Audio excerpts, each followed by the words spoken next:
क्या चीन और पाकिस्तान अमेरिका के लिए परमाणु खतरा पैदा करने वाले हैं? चीन और पाकिस्तान किस सीक्रेट मिशन में लगे हैं? क्या यह मिशन अमेरिका के साथ साथ भारत में भी कोई बड़ी तबाही लाएगा? अमेरिका के इंटेलिजेंस चीफ ने एक बड़े खतरे का सायरन बजा दिया है। अमेरिका की नेशनल इंटेलिजेंस डायरेक्टर तुलसी गबार्ड ने चीन और पाकिस्तान को अमेरिका की सुरक्षा के लिए बहुत बड़ा खतरा बताया है। यूएस इंटेलिजेंस सर्विस दुनिया की मानी हुई एजेंसी है। अनेकों बार यूएस इंटेलिजेंस रिपोर्ट सटीकता पर खरी उतरी है। ऐसे प्रेस्टिजियस ट्रैक रिकॉर्ड वाले यूएस इंटेलिजेंस के नए खुलासे ने दुनिया को हैरान किया है। यूएस इंटेलिजेंस चीफ तुलसी गबार्ड ने अमेरिका के खिलाफ खतरनाक देशों की एक फहरिस्त गिनाई है, जिसमें चीन, रूस, ईरान, उत्तर कोरिया के साथ साथ पाकिस्तान का नाम भी शामिल है। यूएस इंटेलिजेंस चीफ तुलसी गबार्ड ने इन देशों को अमेरिकी सुरक्षा के लिए एक बड़ा खतरा बताया है। इतना ही नहीं, तुलसी गबार्ड ने खुफिया सूत्रों से मिली जानकारी के आधार पर यह दावा भी किया कि पाकिस्तान और चीन अमेरिका के खिलाफ परमाणु खतरा पैदा कर रहे हैं। तुलसी गबार्ड ने इसे लेकर एक आधिकारिक बयान भी जारी किया और कहा कि इंटेलिजेंस सोर्सेस से पता चला है कि चीन, रूस, उत्तर कोरिया, ईरान और पाकिस्तान ऐसी मिसाइल तकनीक विकसित कर रहे हैं जो खास तौर से अमेरिका को टारगेट करने के लिए तैयार किए जा रहे हैं। उन्होंने दावा किया कि ऐसी मिसाइलें पारंपरिक और परमाणु वॉरहेड ले जा पाने में भी सक्षम होंगी और जिनकी रेंज इतनी होगी कि वो अमेरिका के किसी भी बड़े शहर तक पहुंचने में जो है कामयाब रह सकती हैं। उन्होंने एंटी अमेरिका योजना में पाकिस्तान को भी एक बड़ा खतरा माना है, जबकि उत्तर कोरिया को लेकर कहा है कि वो रूस और चीन के साथ अपनी सैन्य साझेदारी को लगातार मजबूत कर रहा है।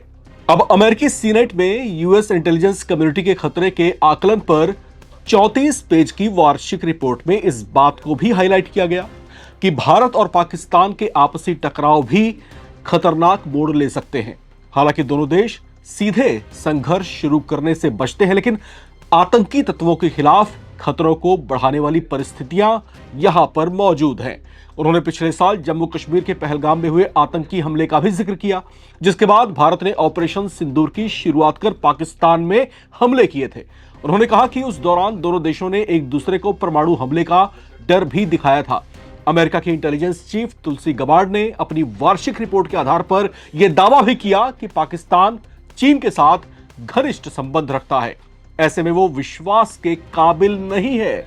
उन्होंने कहा कि पाकिस्तान की ओर से विकसित लंबी दूरी की बैलिस्टिक मिसाइलों में अमेरिका को निशाना बनाने में सक्षम मिसाइलें भी शामिल हो सकती हैं।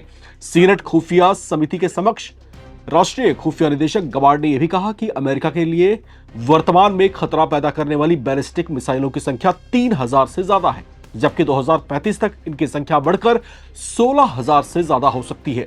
उनकी पाकिस्तान को लेकर किए गए दावे बेहद चौंकाने वाले हैं, क्योंकि डोनाल्ड ट्रंप के राष्ट्रपति बनने के बाद पाकिस्तान के साथ उनकी मित्रता बढ़ती देखी गई थी।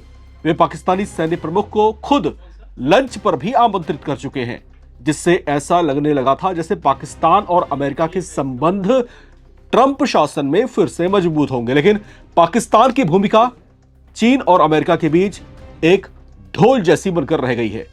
ट्रंप के राज में चीन और अमेरिकी कट्टर दुश्मनी निभा रहे हैं और विडंबना यह है कि दोनों ही पाकिस्तान को संदेह की नजरों से देखते हैं।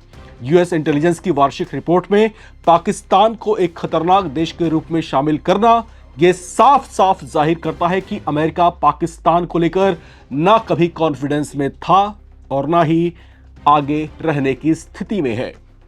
तो यहां पर बेशक ऑपरेशन सिंदूर के बाद जिस तरीके से पाकिस्तान के सैन्य प्रमुख कई बार अमेरिका का दौरा करके आए, शहबाज शरीफ खुद जाकर के अमेरिका का दौरा करके आए, यहां तक कि एक पोडियम पर खड़े होकर के जब उन्होंने डोनाल्ड ट्रंप की जो है प्रशंसा की, जब उनकी तारीफों के पुल बांधे, उनको जो है शांति का मसीहा बताया, उनको एक ऐसा देवता के रूप में प्रदर्शित करने की कोशिश की कि वो नहीं होते तो दुनिया कब की जल करके खत्म हो गई होती।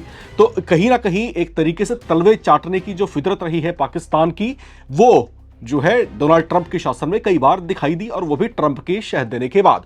लेकिन अब सवाल यहां पर फिर ये उठता है कि जब पाकिस्तान और अमेरिका की दोस्ती की इतनी पींगे बढ़ा ही रहे थे, तो फिर अचानक जो इंटेलिजेंस रिपोर्ट आती है अमेरिका की, उसके अंदर अमेरिका को इस संदेह की नजर से क्यों देखा जाता है? यहां तक कि उसको उस फहरिस्त में शामिल कर दिया जाता है जो अमेरिका के कट्टर दुश्मन देश हैं। यानी अमेरिका कहीं ना कहीं आज भी पाकिस्तान को लेकर डाउट वाली स्थिति में है और कहीं ना कहीं पाकिस्तान को अपने लिए आज भी एक बड़े खतरे के तौर पर देखता है।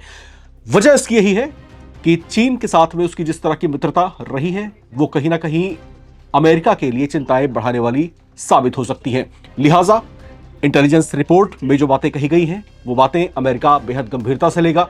और जाहिर सी बात है कि इस बात से अब जाहिर हो ही गया है बल्कि कि पाकिस्तान को वो जो है एक मित्र देश के तौर पर नहीं, बल्कि एक इस्तेमाल किए जाने वाले किसी कठपुतली के तौर पर ही देखता होगा।